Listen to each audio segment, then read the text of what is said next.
ওদের টাইস হয়ে যাবে ডাক্তার আসেন। মিস্ত্রিরা ভেজাচ্ছে জিনিসটা কার? অসংখ্য লার্ভা, গুড়ি গুড়ির তো ভর্তি, বড় বড় কাদের? এটা কাদের? বাড়ির মালিক কে? ডাকেন।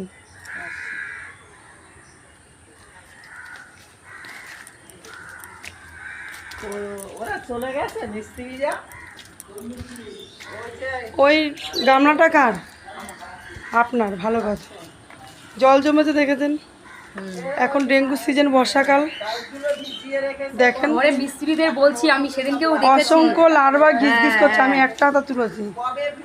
এখন ডেঙ্গু সিজন, ডেঙ্গু রোগটা কারো আপন না, সে তো জানি। আর মশা যে আপনার বাড়িতে হবে, মশাটাও যে আপনাকেই কামড়াবে এরকম না, সারা পাড়াটাকে একদম পুরো ডেঙ্গুতে মরণাপন্ন করে তুলবে। আসলে কি হচ্ছে সব জানি, আমাদের ডেঙ্গু হয়েছিল বাড়িতে, আমারই হয়েছিল আগের বছর। ব্যাপারটা হচ্ছে টাইলসের কাজ করছে তো, এবার মিস্ত্রিরা আসছে না। আমি সেদিনকে ফোন করে বলেছি যে ওখানে ওটা ভেজাতে হয়, এবার ভিজিয়ে রেখে গেছে। তাহলে ঘরের ভেতরে রাখতো, মানে রাখলে ওইটা জলটা বেশি দিন রাখা যাবে না।